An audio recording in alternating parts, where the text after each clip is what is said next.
The microphone trembles in his hand. 15,000 people hold their breath. Elvis Presley's voice cracks on the word love, and suddenly, silence. Complete, devastating silence. The king of rock and roll stops singing mid-verse. His head drops. His shoulders shake. The crowd watches in stunned disbelief as the man who never showed weakness, who commanded every stage he ever stepped on, breaks down completely in front of thousands. But how did we get here? How did the most confident performer in music history reach this moment of total vulnerability? This is that story. Las Vegas, November 1976. The International Hotel is packed beyond capacity. 15,000 fans have traveled from around the world to see Elvis Presley perform. They're expecting the usual show, the charisma, the voice, the moves that made him a legend. What they're about to witness instead will haunt them forever. Backstage, Elvis is pacing. His usual pre-show ritual feels different tonight. The white jumpsuit hangs perfectly, the jewelry catches the light, but something in his eyes has changed. His manager, Colonel Parker, notices the difference immediately. "You all right, son?" he asks. Elvis just nods, but his hands are shaking as he adjusts his belt. 20 minutes earlier, a hospital bracelet had been placed in Elvis's dressing room. Not just any bracelet, one belonging to 8-year-old Maria Santos, a little girl from Phoenix who had been battling leukemia for 2 years. Her dying wish was simple, to hear Elvis sing "Love Me Tender" one more time. She had passed away that morning, never making it to the show she had dreamed of attending. Maria's mother had driven through the night to deliver that bracelet to Elvis personally. "She wore this every day," she whispered through tears. "She said it made her feel closer to you. She said your voice made the pain go away." The small plastic band, worn thin from constant wear, now sat on Elvis's vanity table like a weight on his soul. The arena erupts as Elvis takes the stage. The familiar opening chords of "That's All Right" fill the massive venue. Elvis moves with his usual confidence, his voice strong and clear. The crowd is electric, feeding off his energy. Song after song, he delivers exactly what they came for. But in the back of his mind, that bracelet waits. 12 songs in, Elvis makes an unexpected announcement. "Ladies and gentlemen, I want to sing something special tonight. This one goes out to a little angel who couldn't be here." The crowd cheers, assuming it's just another dedication. Elvis calls for "Love Me Tender." But as the gentle melody begins, something shifts. Elvis grips the microphone tighter. His voice, usually so controlled, starts to waver. "Love me tender, love me sweet." The words that he's sung thousands of times suddenly carry a weight they never had before. Then it happens. Elvis stops singing. Mid-verse. Mid-word. The arena falls into complete, thunderous silence. 15,000 people watch as Elvis Presley, the man who never showed fear, who conquered every challenge, struggles to catch his breath. His head bows. His hand covers his face. The backup singers stop. The band stops. Even the audience stops breathing. For 30 seconds that feel like 30 minutes, the only sound in the International Hotel is Elvis Presley crying. No one moves. No one speaks. The king of rock and roll, the man who seemed invincible, stands broken before them all. Some fans begin to cry themselves, not understanding what's happening but feeling every ounce of his pain. Subscribe and comment now because what happens next will change how you see Elvis forever. Security moves to escort him off stage, but Elvis raises his hand. Still crying, he pulls the hospital bracelet from his pocket, Maria's bracelet. He holds it up to the light, and somehow, the entire arena can feel its significance even if they don't understand it. Sometimes, Elvis says, his voice barely a whisper but somehow reaching every corner of the venue, we lose people who mean everything to us. Sometimes the music isn't enough. Sometimes love isn't enough. But sometimes. He pauses, looking at the bracelet. Sometimes all we can do is sing through the pain. The crowd is mesmerized.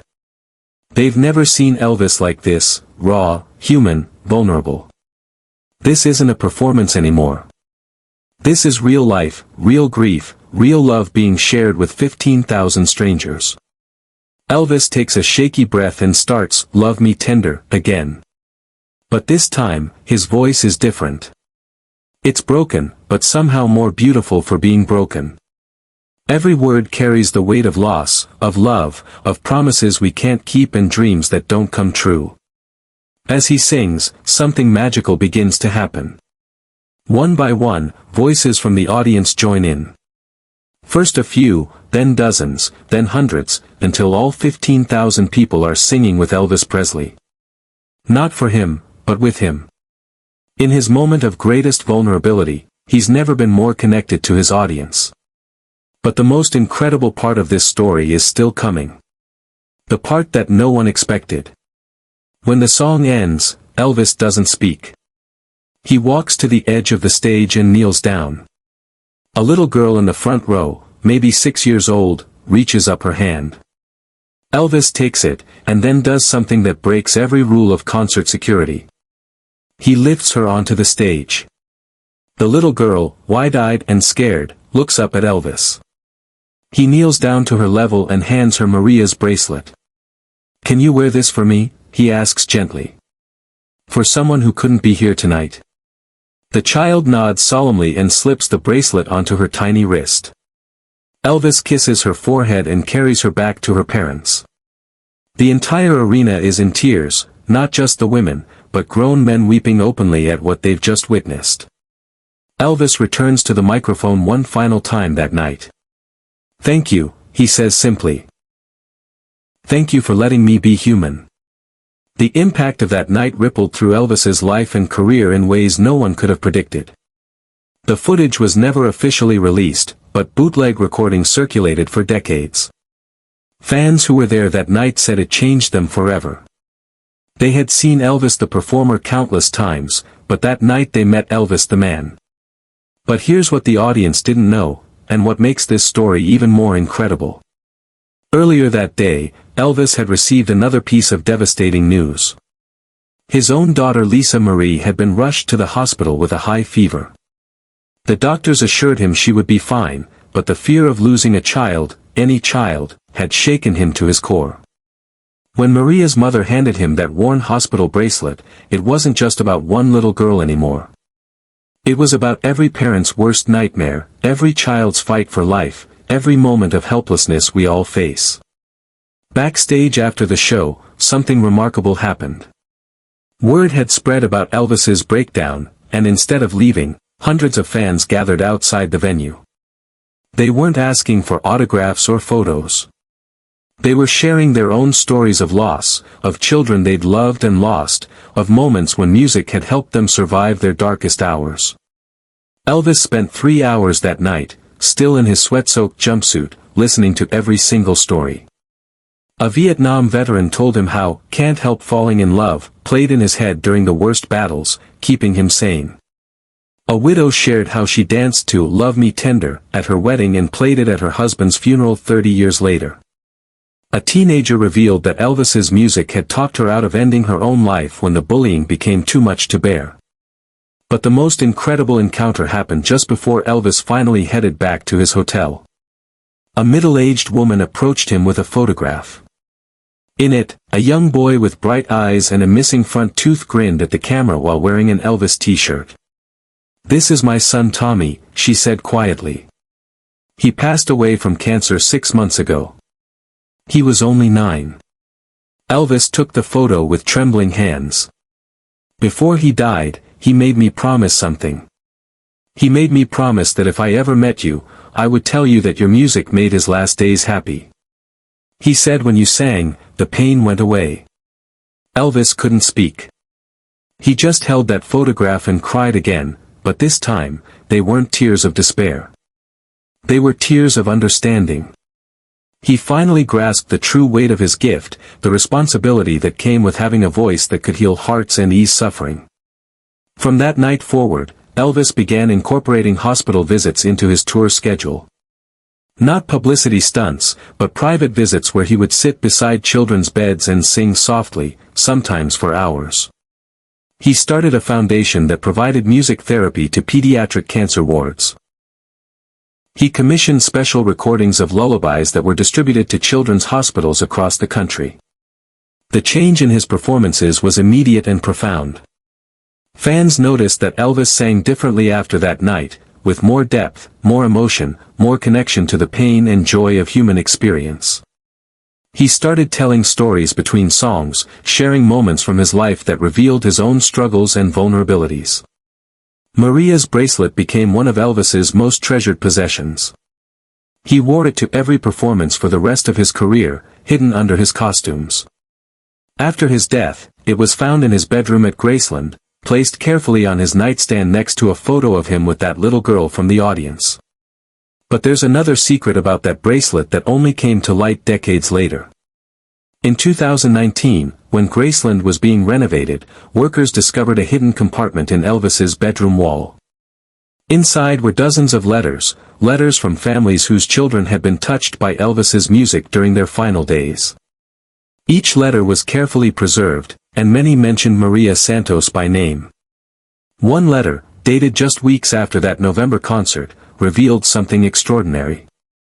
It was from a doctor at Phoenix Children's Hospital who had been treating Maria.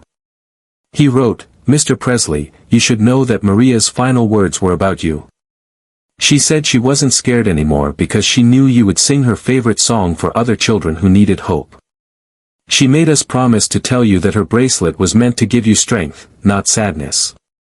The doctor went on to explain that Maria had been collecting bracelets for months before her death, not for herself, but to give away. She had made 12 identical bracelets, keeping one for herself and asking her mother to distribute the others to children fighting the same battle she was. She wanted them to have a piece of Elvis's magic, the letter concluded. When this discovery was announced, something incredible happened. The 11 other families came forward. They had all kept their children's bracelets as precious memenings, never knowing the full story. A reunion was organized at Graceland, and these families shared their own stories of how Elvis's music had provided comfort during their darkest hours. The most moving testimony came from Robert Martinez, who had received his bracelet as a 7-year-old undergoing chemotherapy.